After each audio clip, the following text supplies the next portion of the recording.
Hello dear student. Education TWS पे आप लोगों का बहुत बहुत स्वागत करती हूँ और उम्मीद करती हूँ कि आप सभी स्वस्थ होंगे, मस्त होंगे और बेहतर अपनी लाइफ व्यतीत कर रहे होंगे। ठीक है, तो अभी तक चैनल को सब्सक्राइब नहीं किए हैं तो प्लीज़ सबसे पहले चैनल को सब्सक्राइब कर लीजिए, ताकि इस चैनल के माध्यम से जो भी वीडियो आ रही हैं, अपलोड हो रही हैं, वो वीडियो आप तक पहुंच सके। और हमने जितनी भी पीछे क्लासेस की हैं उन सारी क्लासों को आप होम साइंस के ज़रूर देखिए, क्योंकि आपकी नींव काफ़ी मजबूत करनी है। तो इसलिए आप डियर स्टूडेंट जरूर देखिएगा। ठीक है, ये मेरी आपसे रिक्वेस्ट है, हम्बली रिक्वेस्ट है। तो आप लोग उन सारी वीडियो को जाकर जरूर देखिए और चैनल को सब्सक्राइब जरूर कर लीजिए। ठीक है, तो चलिए आज हम देखेंगे कक्षा 7 के पाठ 2 को देखेंगे। ठीक है, तो पाठ 2 में हम क्या पढ़ेंगे? पर्यावरण की स्वच्छता के बारे में पढ़ेंगे। ठीक है, तो देखिए पाठ का सार क्या कह रहा है। तो पर्यावरण की स्वच्छता का महत्व हम पढ़ेंगे और प्रदूषण एवं उसके प्रकार, रोकथाम एवं नियंत्रण और कचरे और अपशिष्ट का उचित निपटान कैसे करना है उसके बारे में पढ़ेंगे। स्वच्छ भारत अभियान के बारे में हम इस चैप्टर में पढ़ने वाले हैं। ठीक है, और इस अधिगम के उद्देश्य के बारे में जानेंगे कि पर्यावरण की स्वच्छता के महत्व का हम वर्णन कर पाएंगे इस लेसन को पढ़ने के बाद। और दूसरा है कि प्रदूषण एवं उसके प्रकारों की पहचान कर पाएंगे। और तीसरा है प्रदूषण की रोकथाम एवं नियंत्रण के तरीकों को सीखेंगे और अपनाने का उसे प्रयास करेंगे। अगला है कि कचरे और अपशिष्ट के उचित निपटान के महत्व को जानेंगे तथा उसे दैनिक जीवन में प्रयोग कर सकेंगे। और नेक्स्ट है स्वच्छ भारत अभियान के विषय में जानेंगे, वह पर्यावरण की सुरक्षा के प्रति जो है जागरूकता को दिखाएंगे। ठीक है, तो चलिए देखते हैं। नेक्स्ट है हमारा पर्यावरण की स्वच्छता का महत्व। ठीक है, तो देखिए यहाँ पे दिया है कि 5 जून विश्व पर्यावरण दिवस मनाया जाता है। ठीक है, विश्व पर्यावरण दिवस किस दिन मनाया जाता है? तो 5 जून को मनाया जाता है। पर्यावरण पर है सबका हक, इसलिए इसकी रक्षा भी है सबका कर्तव्य। ठीक है, तो डियर स्टूडेंट पर्यावरण की स्वच्छता का महत्व को देखेंगे। तो पर्यावरण वह परिवेश है जहां हम रहते हैं और जीवन की मूलभूत आवश्यकताएं जैसे हवा, पानी, पेड़ पौधे, सूर्य की ऊर्जा एवं अन्य संसाधन प्राप्त करते हैं। एक आरामदायक जीवन जीने के लिए हमें पर्यावरण सभी संसाधन प्रदान करता है। ठीक है, हमारे स्वास्थ्य जीवन में पर्यावरण की महत्वपूर्ण भूमिका होती है। स्वस्थ जीवन व्यतीत करने के लिए व्यक्तिगत स्वच्छता के साथ साथ वातावरण की स्वच्छता की ओर विशेष ध्यान देना अत्यंत आवश्यक है। ठीक है, आगे है कि स्वच्छ वातावरण और सार्वजनिक स्वास्थ्य जीवन की आधारशिला है। अतः यह अत्यंत आवश्यक है कि प्रत्येक व्यक्ति को पर्यावरण की स्वच्छता और उत्तम स्वास्थ्य संबंधी पूर्ण जानकारी हो। ठीक है, नेक्स्ट देखेंगे केस स्टडी में हम लोग पढ़ेंगे, दिया है कि रानू और भूरा के घर के पास एक तालाब है और इसी तालाब में भूरा और रानू मिलकर कपड़े धोते एवं बर्तन साफ करते हैं। कभी कभी बच्चों को रानू वहीं नहला भी देती है। उनका परिवार पास के खेत में शौच के लिए जाता है। उनके 2 छोटे बच्चे वहीं पर मैदान में नंगे पैर खेलते हैं। भूरा अपने खेत में खरपतवार की पैदावार को रोकने के लिए कुछ रसायनों का प्रयोग करता है, परंतु उसे इन रसायनों के सुरक्षित इस्तेमाल की विधि का पूरा ज्ञान नहीं है। रानू और भूरा के परिवार के सदस्यों को अक्सर पेट में दर्द और दस्त रहता है तथा भूरा की आंखों में जलन भी होती है। ठीक है, आगे देखेंगे कि कक्षा के विद्यार्थी 2 समूह में विभाजित होंगे।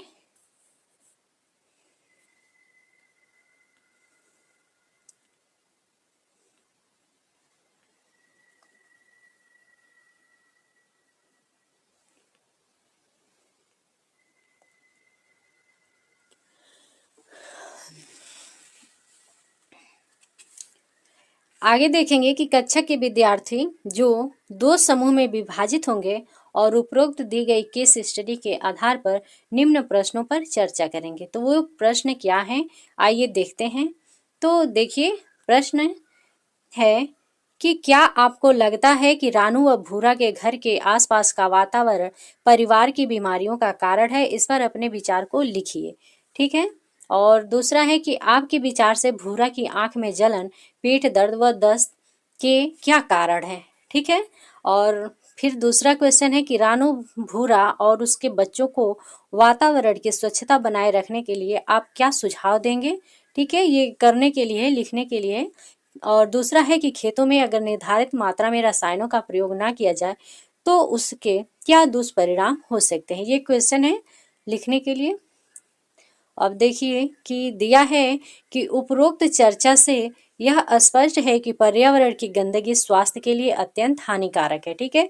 आइए एक क्रियाकलाप के माध्यम से जानते हैं कि पर्यावरण की गंदगी का क्या अर्थ है तथा यह किस प्रकार दूषित हो रहा है। ठीक है। तो देखिए क्रियाकलाप से, चित्रों को ध्यान से देखिए क्या है। इन चित्रों के विषय में अपनी प्रतिक्रिया भी लिखिए। तो ये बच्चों के लिए है। अगर आपके पास बुक है तो आप लिख सकते हैं, नहीं तो इसको रहने दीजिए। नेक्स्ट देखेंगे पर्यावरण कैसे दूषित हो रहा है। ठीक है। तो पृथ्वी पर जीवन प्रकृति के संतुलन से ही संभव है।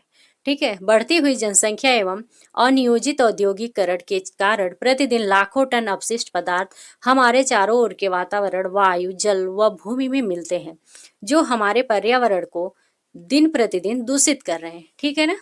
अब आगे है कि पर्यावरण में गंदगी, अशुद्धियों या अन्य दूषित पदार्थों के प्रवेश के कारण प्राकृतिक असंतुलन पैदा होता है और यह सभी जीवों के लिए हानिकारक है।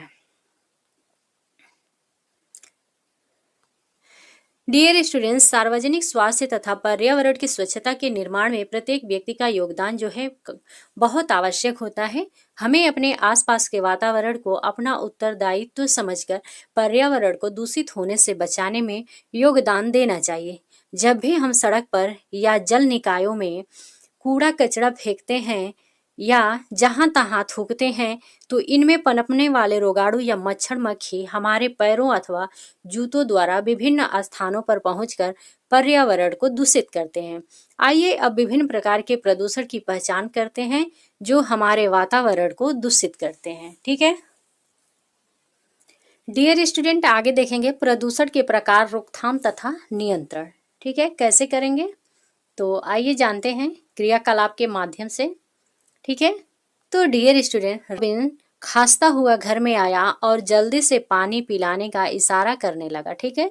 उसकी पीठ सहलाते हुए उसके पिताजी ने पूछा कि अचानक इतनी खांसी कैसे शुरू हुई बेटा? अभी तो तुम पार्क में मनदीप के साथ बैडमिंटन खेलते बिल्कुल ठीक गए थे। ठीक है, बैडमिंटन खेलने गए थे तो बिल्कुल ठीक ही घर से गए थे। जी अंकल, मैं बताती हूँ। पीछे से दौड़ती हुई मनदीप ने आकर उन्हें बताया कि पार्क में सूखी पत्तियों और अन्य कचरे को इकट्ठा करके माली ने जलाया था, जिसमें से तेज धुआं निकल रहा था। उस धुएं के कारण ही मनदीप को खांसी हो गई थी। बच्चों, क्या आपने कभी किसी सार्वजनिक स्थान पर धुआं देखा है? आपने अनुभवों को याद करके लिखिए। ठीक है। तो कूड़े कचरे को जलाना नहीं चाहिए क्योंकि उससे जलने के बाद जो दूषित वायु निकलती है वो वायु को दूषित करती है, वायु प्रदूषण उससे फैलता है। तो देखिए पहला है हमारा वायु प्रदूषण। तो डियर स्टूडेंट, जीवित रहने तथा शरीर को स्वस्थ बनाए रखने के लिए शुद्ध वायु में श्वास लेना अत्यंत आवश्यक है। वायु को शुद्ध रखने के लिए यह आवश्यक है कि हम उसे दूषित न होने दें। दूषित वायु मनुष्य के लिए ही नहीं बल्कि पेड़ पौधे, जीव जंतुओं और फसलों के लिए भी हानिकारक होती है। गांव, कस्बों व शहर के कई भागों में आज भी भोजन पकाने के लिए उपली, लकड़ी या कोयला जलाया जाता है और इससे निकलने वाला धुआं पर्यावरण को दूषित करता है। घर तथा सार्वजनिक स्थानों पर धूम्रपान करने से भी वायु दूषित होती है और उसमें सांस लेने वाले व्यक्तियों के स्वास्थ्य पर हानिकारक प्रभाव डालती है। ठीक है। आगे देखते हैं। देखिए यहाँ पे दिया है कि वाहनों के चलने से जो धुएं निकलते हैं उससे भी प्रदूषण वायु प्रदूषण फैलता है और चिमनियों से निकले हुए धुएं भी और सिगरेट वगैरह से जो धुआं निकलता है उससे, और ये जो खेतों में जो जलाया जाता है पुआल वगैरह होता है तो उससे भी वायु प्रदूषण होता है। नेक्स्ट देखेंगे, नेक्स्ट क्या कह रहा है। तो डियर स्टूडेंट, वायु प्रदूषण मुख्य रूप से फैक्ट्रियों से निकलने वाले धुएं व कूड़ा जलने से होता है। सड़कों पर चलने वाले वाहनों से कार्बन मोनोऑक्साइड गैस निकलती है जो वायु को दूषित करती है। इस प्रकार दूषित वायु में बहुत सी विषैली गैसें, धूल के कण घुलते रहते हैं तथा सांस द्वारा हमारे शरीर में प्रवेश कर जाते हैं, जिनसे हमारे स्वास्थ्य पर हानिकारक प्रभाव पड़ता है। ठीक है, इतना तो आप समझ ही रहे होंगे। ठीक है, अब देखिए आगे कह रहा है कि जो कि हवा में मौजूद ठोस कणों, धूल, गर्द, कालिख और धातु के सूक्ष्म कण और तरल बूंदों का मिश्रण है। ठीक है, पीएम यानी 2.5 और पीएम 10 हवा में मौजूद कणों के आकार को दर्शाते हैं। सांस के साथ ये महीन कण फेफड़ों में चले जाते हैं, जिससे खांसी और अस्थमा के दौरे पड़ सकते हैं। ठीक है, नेक्स्ट देखेंगे, हमारा नेक्स्ट डियर स्टूडेंट आगे दिया है सावधानियां हमें कैसे बचना चाहिए। तो देखिए, N95 मास्क का इस्तेमाल करना चाहिए और श्वास संबंधी समस्या होने पर चिकित्सक से सलाह जरूर लेनी चाहिए। अगला है कि प्रदूषण स्तर हाई होने पर यानी ज़्यादा होने पर बाहर व्यायाम करने से बचना चाहिए, नहीं व्यायाम करने जाना चाहिए। और नेक्स्ट है कि कारपूल करें, 2 या 4 व्यक्ति एक साथ मिलकर सवारी कर सकते हैं। पेट्रोल डीजल को व्यर्थ न करें, लाल बत्ती अगर जल रही है तो गाड़ी को बंद कर देना चाहिए। अगला है हमारा नेक्स्ट, कह रहा है कि काम करने के लिए पैदल चलें या साइकिल की सवारी करें। ठीक है, जब भी संभव हो तो यात्रा करने के लिए सार्वजनिक परिवहन का उपयोग करने का प्रयास करें। शोध के अनुसार गैर प्रदूषणकारी वाहक इलेक्ट्रिक वाहन पर्यावरण के लिए बेहतर हैं, क्योंकि यह पेट्रोल तथा डीजल ईंधन की तुलना में कम विषैली गैस को पैदा करते हैं। ठीक है, अगला है कि अपने निजी वाहनों का उपयोग कम से कम करें। निजी वाहन की समय समय पर प्रदूषण जांच भी अवश्य कराएं। ठीक है, नेक्स्ट देखेंगे, नेक्स्ट क्या कह रहा है कि वृक्ष हमारे वातावरण का सबसे महत्वपूर्ण कवच है। वायु को शुद्ध करने में पेड़ पौधे महत्वपूर्ण भूमिका निभाते हैं। ठीक है, अधिक से अधिक वृक्ष लगाएं और उनकी देखभाल करें ताकि ताजी और शुद्ध वायु मिल पाए और वातावरण में कार्बन डाइऑक्साइड और ऑक्सीजन की मात्रा का संतुलन बना रहे। ठीक है, तो देखिए ये फिगर में दिया है, आपको अपने आसपास बहुत सारे पौधे लगाना चाहिए। ठीक है, हर साल पौधे लगाइए। अगला है कि सार्वजनिक स्थानों पर धूम्रपान नहीं करना चाहिए। ये देखिए, ये चित्र बना है तो वहां पे आपको धूम्रपान नहीं करना चाहिए। नेक्स्ट कह रहा है डियर स्टूडेंट, वायु शोधक यंत्र। ठीक है, वायु शोधक यंत्र का भी उपयोग कर सकते हैं। वायु शोधक घर के अंदर वायु प्रदूषण की दर को कम कर सकता है। देखिए ये है वायु शोधक यंत्र जो है ऐसे होता है। और नेक्स्ट है कि लकड़ी या पराली को न जलाएं, क्योंकि ये कण वायु प्रदूषण का मुख्य स्रोत माने जाते हैं। ठीक है, और अगला है हमारा कि वायु दूषित होने का मुख्य कारण धुआं है। यदि संभव हो तो अधिक धुआं देने वाले ईंधनों का प्रयोग कम करके सौर ऊर्जा जैसे ऊर्जा स्रोतों के प्रयोग को बढ़ावा देना चाहिए। ठीक है, सूर्य की किरणों से आने वाली ऊर्जा को विद्युत ऊर्जा में बदलने को सौर ऊर्जा कहते हैं। ठीक है, यह एक ऐसी नवीकरणीय ऊर्जा है जो कभी समाप्त नहीं होगी। यह ऊर्जा पर्यावरण संरक्षण के लिए अत्यधिक लाभकारी है, क्योंकि यह वातावरण में कार्बन डाइऑक्साइड या अन्य हानिकारक गैसें नहीं छोड़ती है। सरकार द्वारा भी सौर ऊर्जा से विद्युत उत्पन्न करने के लिए सोलर पैनल की सुविधा प्राप्त कराई जाती है। ठीक है, आगे देखिए, आगे दिया है कि वायु गुणवत्ता सूचकांक हवा की गुणवत्ता को दर्शाता है। हवा की गुणवत्ता के आधार पर इस सूचकांक में 6 श्रेणियां बनाई गई हैं, जैसे अच्छी, संतोषजनक, मध्यम, प्रदूषित और खराब, बहुत खराब और गंभीर। ठीक है, और नेक्स्ट है कि 400 से अधिक AQI गंभीर श्रेणी है, जिससे सामान्य और रोगग्रस्त लोगों के स्वास्थ्य पर हानिकारक प्रभाव पड़ता है। यह संवेदनशील समूहों पर गंभीर स्वास्थ्य प्रभाव डालता है। ठीक है, इसे भी देखेंगे। देखिए, एयर क्वालिटी इंडेक्स के बारे में है। ठीक है, 0 से 50 गुड है। ठीक है, और 51 से 100 मॉडरेट है, और 101 से 150 अनहेल्दी फॉर सेंसिटिव ग्रुप में आते हैं। ठीक है, ये बहुत हाई पे हो जाता है, अनहेल्दी हो जाता है, अनहेल्दी होता है, स्वास्थ्य के लिए ठीक नहीं है। और 151 से 200 जो है अनहेल्दी होता है, और 201 से 300 वेरी अनहेल्दी हो जाता है, और 301 से 400 में क्या हो जाता है, हजार्डस हो जाता है। ठीक है, तो ये इंडेक्स वैल्यू है एयर का, एयर क्वालिटी का इंडेक्स वैल्यू है। इंडेक्स वैल्यू 50 होता है तो वो गुड होता है। ठीक है, और 51 से 100 के बीच में रहता है तो मॉडरेट रहता है। ठीक है, नेक्स्ट देखते हैं। नेक्स्ट है हमारा दूसरा जल प्रदूषण। ठीक है, तो डियर स्टूडेंट, जल के बिना जीवन संभव नहीं है। जल हमारे लिए एक अति आवश्यक एवं उपयोगी पदार्थ है। उपयोग में लाया जाने वाला जल शुद्ध होना अति आवश्यक है। ठीक है, क्योंकि अशुद्ध जल अनेक रोगों का कारण है। हमारे देश की अधिकांश जनता पेयजल के लिए नदी, तालाब और कुओं पर निर्भर करता है। अज्ञानता के कारण कई लोग नदियों, तालाबों, कुओं और पोखरों में कपड़े धोते हैं, बर्तन साफ करते हैं, स्वयं व अपने पशुओं को नहलाते हैं तथा कई बार मल मूत्र आदि भी त्यागते हैं, जिससे जल प्रदूषित होता है। प्रदूषित जल पीने, पुनः सृजन, कृषि तथा उद्योगों आदि के लिए भी उपयुक्त नहीं है। ठीक है, जल से जनित रोग संक्रामक होते हैं जो मुख्यतः दूषित जल से फैलते हैं।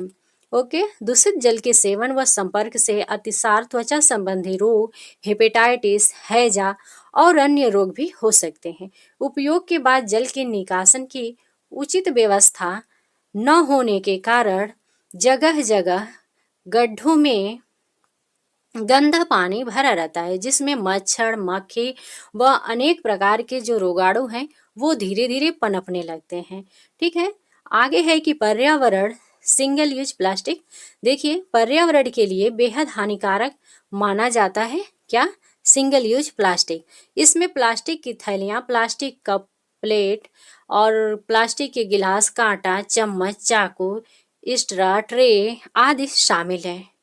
ठीक है, तो ये सब यूज नहीं करना चाहिए, क्रॉस करके दिखाया है। आगे देखिए, एकल उपयोग प्लास्टिक न आसानी से नष्ट होता है और न ही इसका पुनः चक्रण होता है। इसके कण 100 से अधिक वर्षों तक मिट्टी और पानी में रहते हैं और विषाक्त रसायनों को छोड़ते हैं। ठीक है, प्लास्टिक इतनी आसानी से नष्ट नहीं होता है और न ही उसका पुनः चक्रण होता है।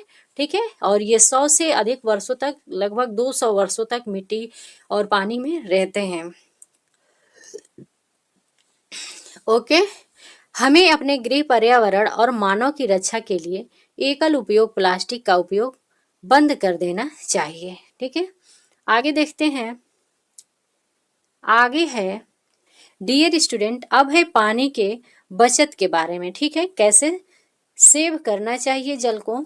तो देखिए, दांतों को ब्रश करते समय, सेविंग करते समय बहते नल की जगह पे आप मग, बर्तन का उपयोग कर सकते हैं। ठीक है,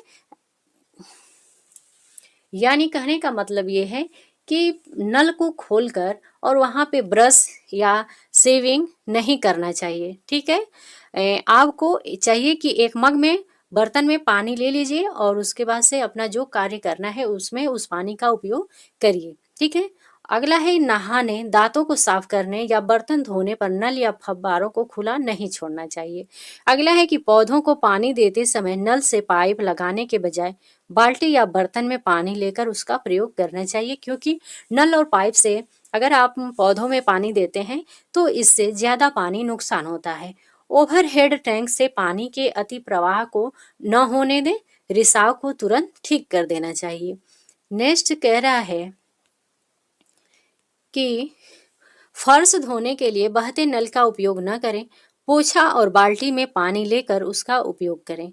नहाने के लिए फव्वारे या नहाने के लिए बड़े टब के स्थान पर बाल्टी का उपयोग करें। ठीक है, लॉन या आंगन को रोज पानी से न धोएं। डियर स्टूडेंट, आगे कह रहा है कि जब भी संभव हो पानी का पुनः उपयोग करें। पानी का सदुपयोग करने के साथ ही पानी को बचाने के लिए वर्षा के जल का संग्रहण भी आवश्यक है। नदी, तालाब, पोखर आदि में कपड़े और बर्तन को न धोएं। नदी में फूल, मिठाई, पूजा सामग्री आदि को भी नहीं बहाना चाहिए। ठीक है, नेक्स्ट देखेंगे। नेक्स्ट हमारा क्या कह रहा है, नेक्स्ट है हमारा मृदा प्रदूषण। ठीक है, तीसरा मृदा प्रदूषण कह रहा है कि हमारे देश में बढ़ती हुई जनसंख्या के कारण भूमि पर दबाव बढ़ता जा रहा है। खेतों में अधिक पैदावार के लिए रासायनिक उर्वरक और कीटनाशक दवाइयों के बढ़ते प्रयोग के कारण भूमि भी दूषित हो रही है और उस दूषित भूमि में उगाए गए जो खाद्य उत्पादों के प्रयोग से हमारा स्वास्थ्य भी खराब होता है। डियर स्टूडेंट, प्रतिदिन घरों से निकलने वाली गंदगी जैसे रसोई घर का कूड़ा कचरा, व्यर्थ कागज, धातु, सिंगल यूज प्लास्टिक व अन्य प्लास्टिक आदि को उचित ढंग से विसर्जित न करने के कारण भूमि दूषित होती है। इसके अतिरिक्त खाली भूमि पर फेंके जाने वाले औद्योगिक कूड़े के विषैले रसायन भूमि की उर्वरता को नष्ट करने के साथ साथ फसलों को भी नष्ट करते हैं। ठीक है, इतनी बातें क्लियर हैं। अब देखिए, मृदा प्रदूषण को बचाने के लिए क्या क्या उपाय हैं, कैसे बच सकते हैं इससे। तो पहला है कि बाजार में कपड़ा, जूट या पेपर बैग लेकर ही जाना चाहिए। ठीक है, और आगे है कि अनुपयोगी चीजों को घर में या आसपास जमा न होने दें। ठीक है, कचरा निपटान के लिए सही कूड़ेदान का उपयोग करें। सार्वजनिक स्थानों पे गंदगी को न फैलाएं। पौधे लगाएं। छोटे स्थानों में भी आप पुराने गमलों या बर्तनों में सब्जियों, फलों और फूलों को उगा सकते हैं। अपनी प्लेट में कभी भी खाना शेष न छोड़ें। ठीक है, और आगे देखिए, सब्जी विक्रेता, किराना दुकान और अन्य दुकानों से प्लास्टिक की थैलियों के स्थान पर पेपर बैग लें। ठीक है, प्लास्टिक नहीं लेना चाहिए, दुकानों से पेपर बैग लेना चाहिए। प्लास्टिक सामग्री वन्य तथा समुद्री जीवों के लिए भी नुकसानदायक होता है। नेक्स्ट है हमारा चौथा, ध्वनि प्रदूषण। ठीक है, तो डियर स्टूडेंट, कोई भी अवांछनीय आवाज या शोर जिससे जीवों के कानों में दर्द या कष्ट का अनुभव होता हो, ध्वनि प्रदूषण कहलाता है।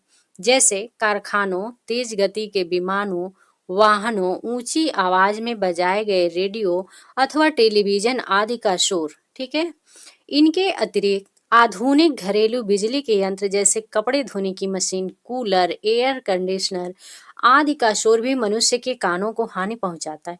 ध्वनि का माप डेसिबल में किया जाता है। ठीक है, इसे याद रखिएगा, इंपॉर्टेंट है। ध्वनि का माप किस में किया जाता है, तो ध्वनि का जो माप है वह डेसिबल में किया जाता है, याद रखिएगा। ठीक है, नेक्स्ट देखते हैं कि कैसे इससे सुरक्षा पा सकते हैं। सुरक्षा के बारे में दिया है, तो डियर स्टूडेंट, अपने मोटर वाहन और लाइसेंसर का समय समय पर निरीक्षण कराते रहिए। आपात स्थितियों को छोड़कर तेज हॉर्न का उपयोग करने से बचना चाहिए। और अगला है कि टीवी, रेडियो, बैंड बाजों, लाउड स्पीकरों आदि की आवाज को कम रखें ताकि आपके पड़ोसियों को परेशान न होना पड़े। नेक्स्ट है कि खुले में लाउड स्पीकर के उपयोग से बचना चाहिए। बंद परिसर को छोड़कर लाउड स्पीकर, डीजे या किसी ध्वनि प्रवर्धन प्रणाली का प्रयोग नियम अनुसार ही करना चाहिए। आगे दिया है, कह रहा है कि आधुनिक युग में वातावरण को दूषित करने वाले शोर के साधनों से पूरी तरह छुटकारा पाना संभव नहीं है, परंतु इसे हम कम जरूर कर सकते हैं। ठीक है, हमें अधिक से अधिक वृक्षारोपण करना चाहिए क्योंकि वृक्ष जो है शोर के संचारण में रुकावट डालते हैं और हमारे कानों को अत्यधिक शोर से बचाते हैं। ध्वनि प्रदूषण, वायु प्रदूषण को कम करने के लिए पेड़ों और झाड़ियों को सड़कों के किनारे पंक्ति में उगाया जाता है। ठीक है, नेक्स्ट देखेंगे, नेक्स्ट हमारा है कि कचरे अपशिष्ट का उचित निपटान। ठीक है, कैसे करना चाहिए, तो पर्यावरण को स्वच्छ रखने के लिए हमें निम्नलिखित बातों का ध्यान रखना चाहिए। पहला है, हमें व्यक्तिगत एवं सार्वजनिक स्वच्छता दोनों पर विशेष ध्यान देना चाहिए। ठीक है, और नेक्स्ट है हमारा कि स्वच्छता संबंधी नियमों जैसे कूड़ा कचरा बाहर न फेंकना, इधर उधर नहीं थूकना आदि का हमें पालन करना चाहिए।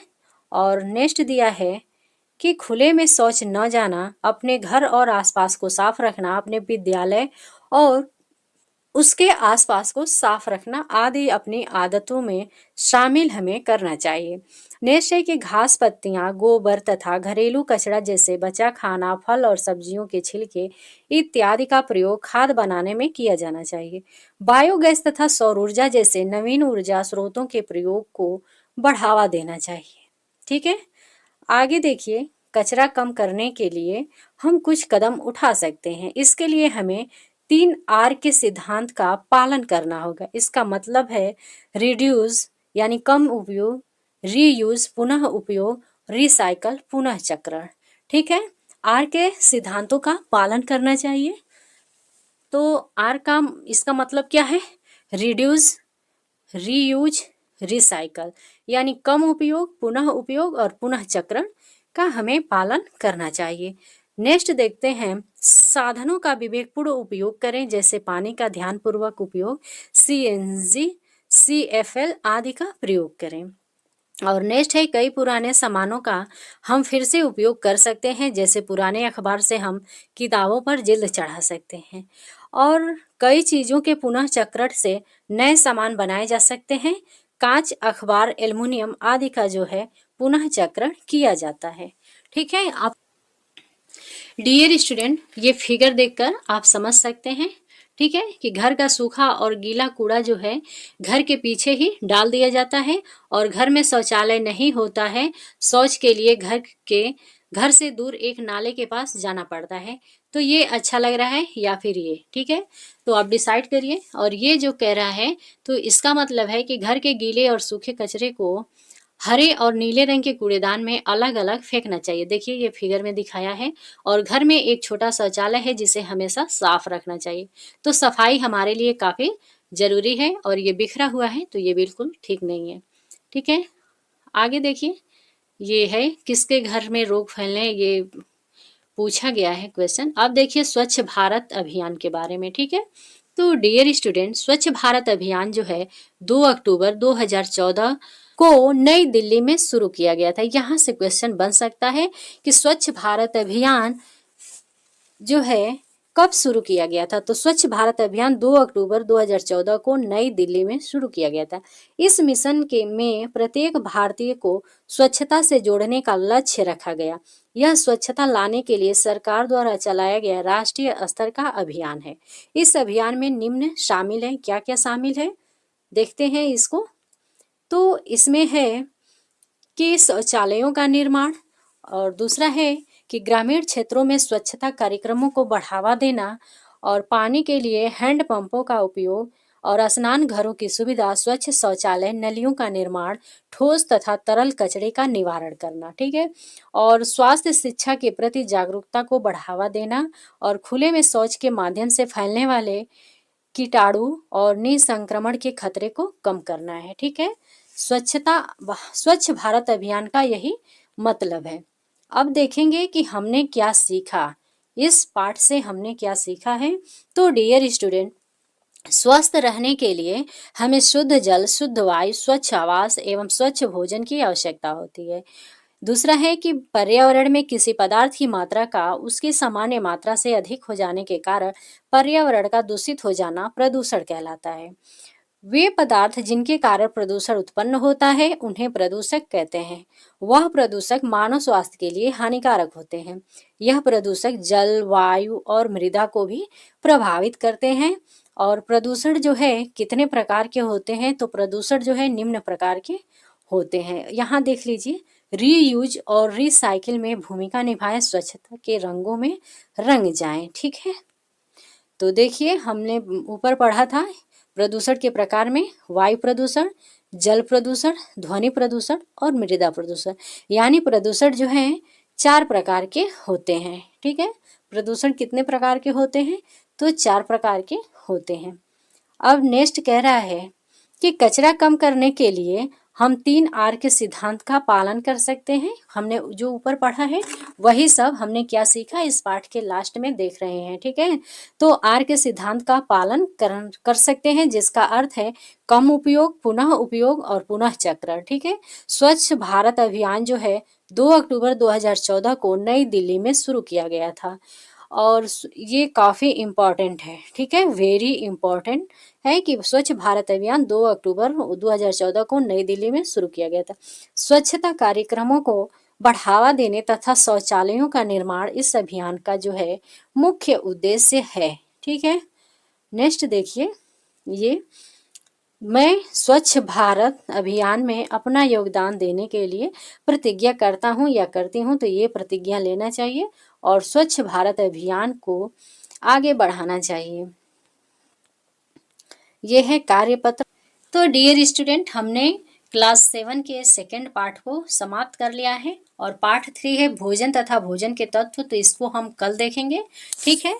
तो आप लोग डेली की जो भी वीडियो अपलोड हो रही है, ये सुबह मॉर्निंग में वीडियो अपलोड हो जाती है होम साइंस के, ठीक है। तो आप लोग इस पार्ट से जुड़िए, आप लोग इस क्लास से जुड़िए, ठीक है। हमने पाठ 2 पर्यावरण की स्वच्छता को काफ़ी अच्छे तरीके से कवर कर लिया है, ठीक है। और आपको वीडियो अच्छी लगी है तो एक लाइक कर दीजिए और एक कमेंट कर दीजिए, ठीक है। और चैनल को सब्सक्राइब नहीं किए हैं डियर स्टूडेंट, तो चैनल को सब्सक्राइब करके ही जाइएगा, ठीक है। वीडियो देख लीजिए और चैनल को सब्सक्राइब जरूर कर दीजिए, ठीक है। ये आपसे रिक्वेस्ट है कि आप लोग चैनल को जरूर से जरूर सब्सक्राइब करना मत भूलिए, लाइक करिए, कमेंट करिए, ठीक है। मिलते हैं नेक्स्ट वीडियो में, तब तक के लिए थैंक यू सो मच।